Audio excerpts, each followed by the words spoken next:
पहा नवीन एपिसोड्स एकदम add free.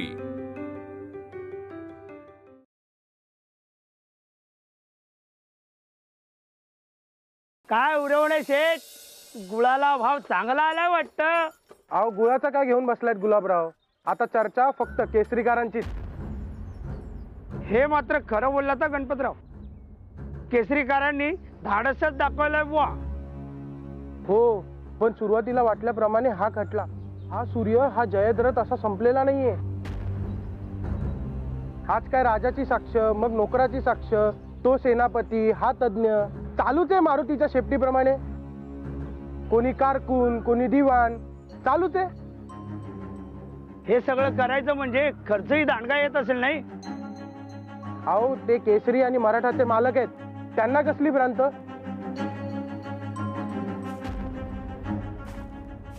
तुम्ही तांदळाचे व्यापारी आहात ना, आपल्याला कुठे आहे कसली भ्रांत? पण म्हणून तुम्ही केसरी नाही ना काढलात।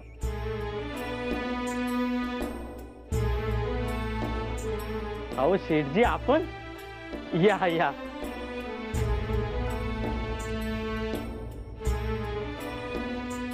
नमस्कार। नमस्कार मंडळी, हे ज्योतिराव फुले बर का।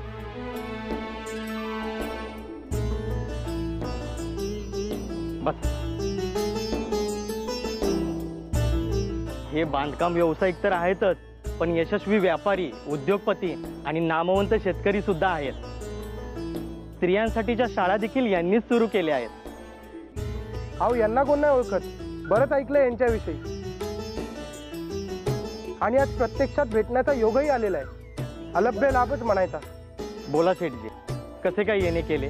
सांगतो, पण तुम्ही सगळ्यांनी बसून घ्या आधी। मी ही केसरीकारांबद्दलच बोलायला आलो होतो। केसरीकार फार पोरवयाचे आहेत हो। आत्ता कुठे जम बसतोय न बसतोय, तोच या खटल्याचं भूत मानगुटीवरती बसलाय। मला असं वाटतं आपण त्यांना मदत करायला हवी। आपण काय करू शकणार? साक्ष द्यायची असती ना तर दिली असती, त्या निमित्ताने कोर्टही पाहायला मिळालं असतं। हा खचितच चेष्टेचा विषय नाही। पुरवणे, मी तुम्हाला काही सुचवू? बोला। आपण फार काही करू शकत नाही आहोत, पण टिळक आणि आगरकरांच्या जामिनाकरता आपण पैसे अमानत म्हणून देऊ शकतो। म्हणजे त्यांचा जामीन होणार आहे ना? मला तशी कल्पना नाही, पण न्यू इंग्लिश स्कूल मधली मुलं वर्गणी गोळा करत होती। आता दर तारखेला मुंबईला जायचा यायचा दोघांचा खर्च किती होत असणार आहे? तरी मेहता वकील तिकडचेच आहेत हे बरं, तर जामीन द्यायचा असेल तर अदमासे 10,000 रुपये जमा करावे लागतील असं मला वाटतं। आपलं काय मत आहे? तुम्ही सांगितलं आणि मी केलं असं समजा। आणि आपण, आपल्याला जमेल का? मी ना तुम्हाला नंतर कळवतो। हा हे येत। हो गुलाबराव, मला पण जरा काम आहेत, मी येतो साहेब, आणि पैशाचं काय ते सांगतो तुम्हाला। नमस्कार। नमस्कार। हो गुलाबराव, कळवा। आणि हो, केसरीच्या 10 प्रती घेऊन नुसत्या वाटल्या तरी पुरे होईल।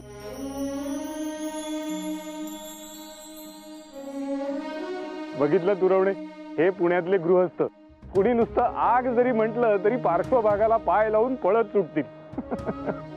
आपण करूयात गोळा पैसे आणि कोर्टात जामीन म्हणून देऊयात। म्हणजे कोर्टाने सुटका करायची ठरवली तर जामीन द्यायला पैसे नव्हते म्हणून अडकले, असं तरी व्हायला नको। तुम्ही काळजी करू नका ज्योतिराव, माझ्याकडे आहेत थोडे, बाकीचे मी जमा करून पाठवून देतो। याला दुर्दैवच म्हणायला हवे ग, नाहीतर एका राजाच्या नशिबात इतकी भूक काय यावे? ह्या दुर्दैवापेक्षा गोऱ्यांचं कारस्थानच अधिक आहे काकू। म्हणजे हे असं सांगत होते की या गोऱ्यांचा नको तितका हस्तक्षेप आपण सहन करतो ना, म्हणूनच आज हिंदुस्थानातल्या संस्थानिकांवर ही अशी वेळ येऊन ठेपली। हो ना, हे देखील सांगत होते। त्या छत्रपतींच्या आई हवालदिल झाल्यात अगदी. सत्ता नको, पैसा नको, राज्य नको, पण मुलगा परत द्या असा टाहो फोडते ती माऊली बिचारी. नशिबाचेच भोग हे. नाही तर एवढा मोठा राजा, याच्या पूर्वजांनी हे राज्य निर्माण केलं आणि त्यांच्यावर ही पाळी आणली ग ह्या गोऱ्या माकडांनी. कुठे फेडतील ही पाप? सगळ्या जनतेचे तळतळाट, महाराजांच्या आईचे तळतळाट, या गोऱ्यांना सगळी पाप इथेच फेडून जावं लागणार. गोऱ्यांचे झाले, पण त्या राव बहादुराला काही आहे चाड? अगं 4 दमडीसाठी त्या मेल्या गोऱ्यांच्या दावणीला जाऊन बसला. तळपळाट हो त्या मेल्याचा. पण तुम्हा दोघींच्या नवऱ्यांनी लावून धरली हो बाजू. बघाल तुम्ही, उद्या सगळी मराठी रयत तुमच्या दोघींच्या नवऱ्यांना दुवा देईल. महाराजांच्या आईचे आशीर्वाद त्या दोघांच्या पाठीशी राहतील बघा. एका माऊलीसाठी लढतायत दोघं, त्यांचंही कर्म वाया नाही जाणार.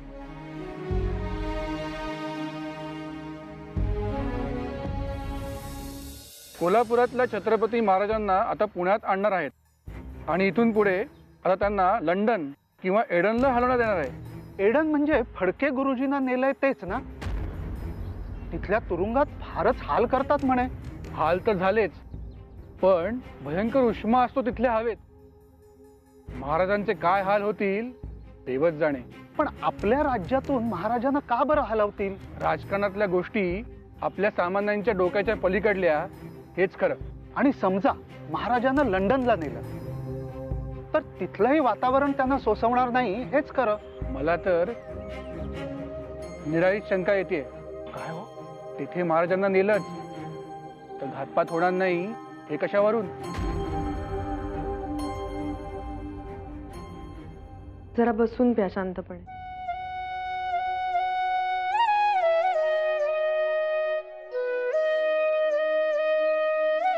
जानकी काकू सांगत होत्या, सध्या पुण्यात एकच विषयाची चर्चा करतायत लोक, छत्रपतींच्या छळाचा खटला.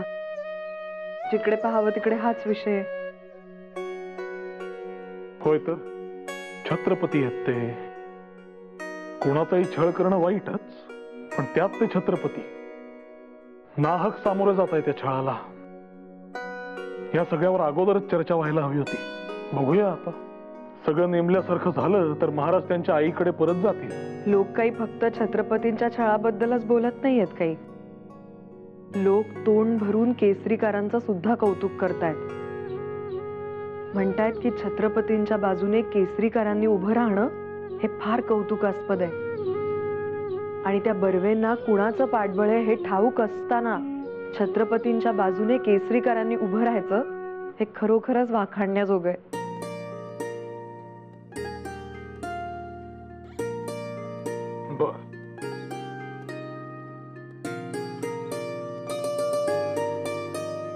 ही माहिती कुठून कळली म्हणे? सांगितलं नाही का मी आत्ता? जानकी काकू आल्या होत्या, त्या सांगत होत्या. जानकी काकू का? उत्तम. त्या म्हणजे चालतं बोलतं वृत्तपत्र. त्यांना काय पेठापेठांमधल्या गल्ल्यांमध्ये काय चर्चा आहे ती देखील माहित असते. त्यांनी सांगितलं म्हणजे चर्चाच नको.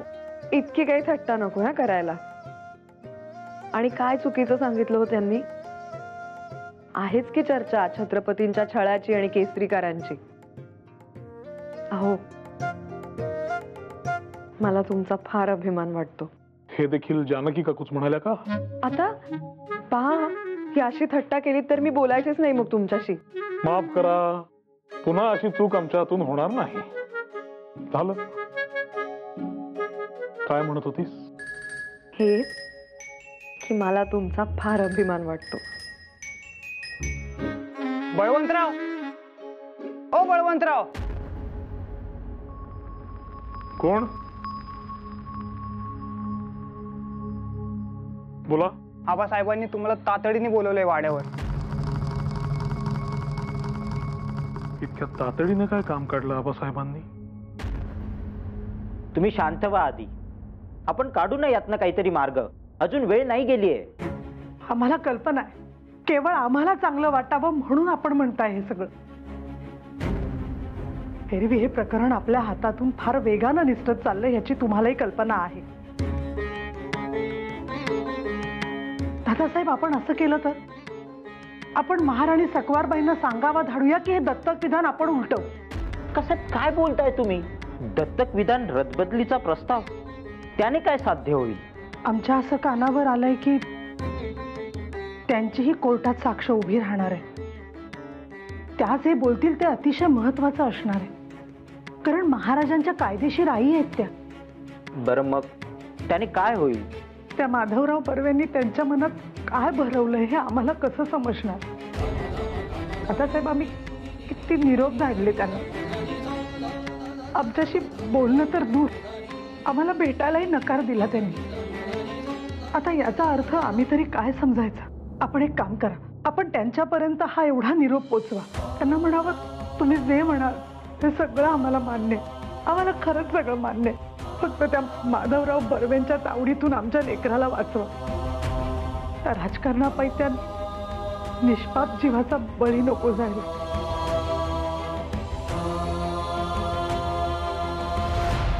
भगवंतराव, आता आमच्या राजाशी आमचा संपर्कच होऊ शकत नाही, आणि हे लक्षण काही बरं नाही.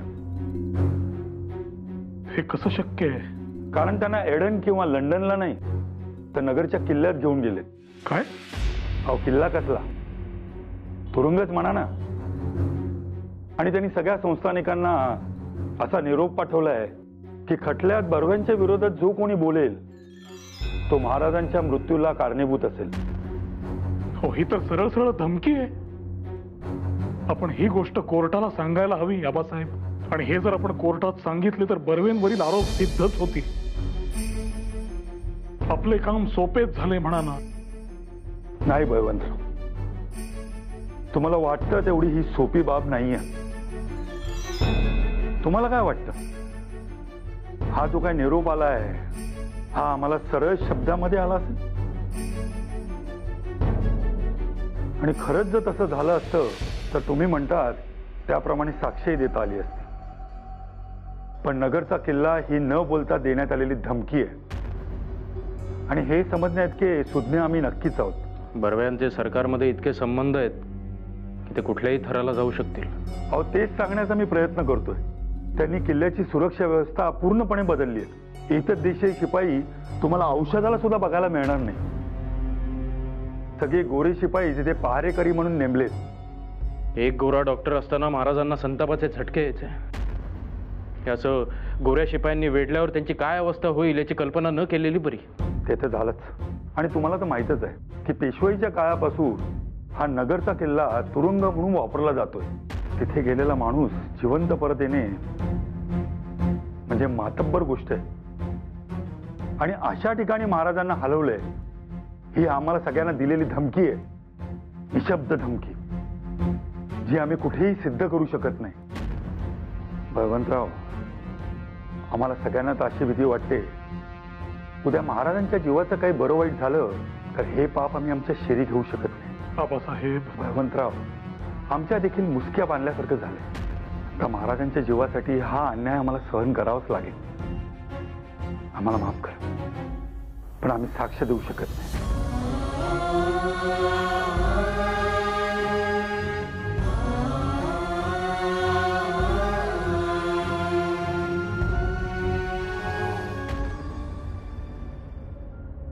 I recommend you send another message to Kesri Kar demanding an apology,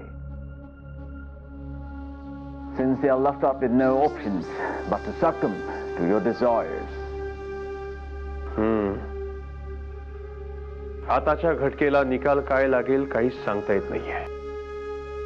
पूर्णपणे मॅजिस्ट्रेटवर अवलंबून आहोत आपण.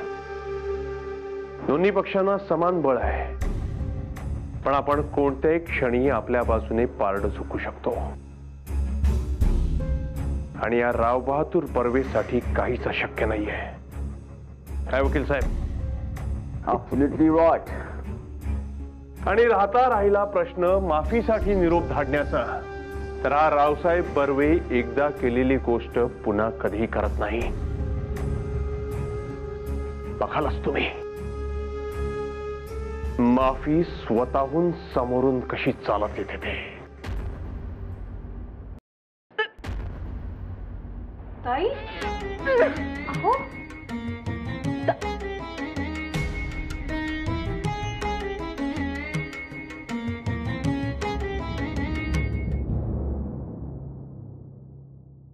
अहो ताई इकडे या, इकडे बसा, या इकडे, इथे बसा. थोडा वेळ आराम करा म्हणजे कसं बरं वाटेल तुम्हाला. मी पाणी आणते. हे घ्या, प्या पाणी.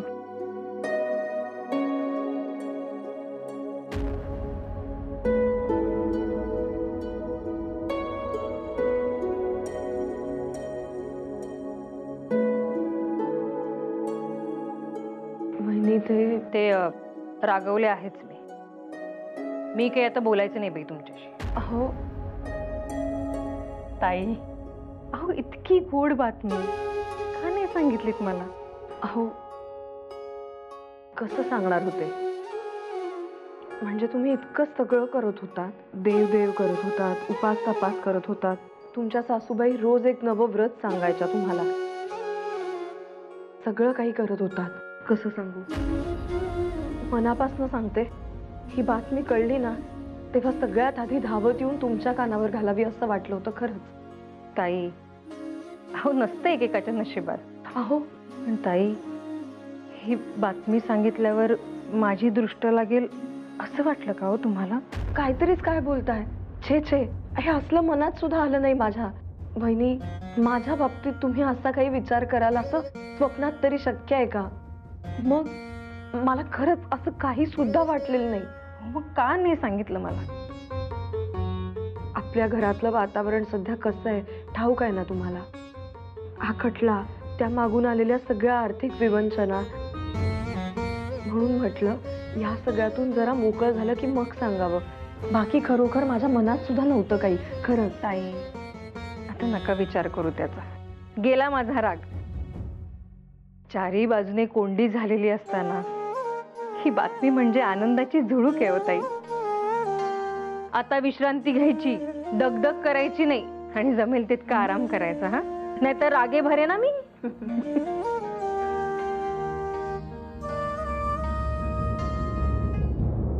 बळवंतराव, हा दादा, दादा ते सरदार आलेत. अहो दादा ते. नमस्कार बळवंतराव. आबासाहेब, आपण स्वतः इथे या ना, या बसा.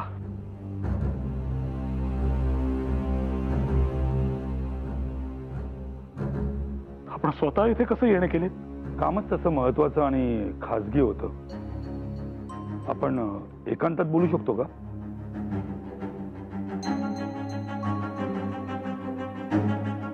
या बाबतीत आपण निश्चिंत राहा आबासाहेब. ही जागा अतिशय सुरक्षित आहे. हे सगळे आपले विश्वासाचे सहकारी आहेत. आपण बोललेला एकही शब्द या 4 भिंतींपलीकडे जाणार नाही. दीनानाथ, बाहेर थांब आणि कोणासही आत पाठवू नकोस. अगदी कोणीही असले तरी जा. आबासाहेब, तुम्ही साक्ष देणार नाही असं वकिलामार्फत कोर्टाला कळवण्यात आलेलं आहे.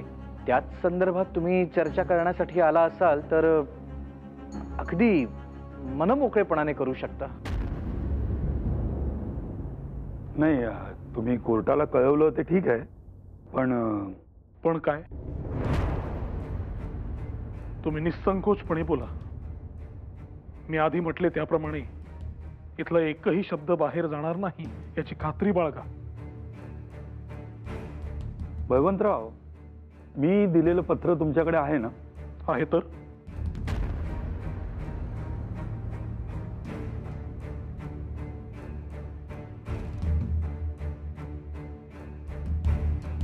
हे ते पत्र. त्याचे काय? नष्ट करा ते पत्र. नाही म्हणजे हीच विनंती करायसाठी मी इथे आलो होतो. याचा अर्थ आम्ही काय घ्यावा आबासाहेब? आपला माझ्यावर विश्वास नाही का? नाही नाही बळवंतराव, मला तसं म्हणायचं नाही. तुम्ही गैरसमज करून घेऊ नका. आपल्या मैत्रीविषयी शंका घेण्याचं काही कारणच नाही. आता तुम्हीच विचार करा, हे पत्र जर अन्य कोणाच्या हाती लागलं तर काय होईल? हो, म्हणून तर मी स्वतः विनंती करायला इथे आलोय की ते पत्र नष्ट करा. काय उगीच काहीतरी संकट उद्भवण्यापेक्षा आणि महाराजांच्या छळाला आपण कारणीभूत ठरण्यापेक्षा हे पत्र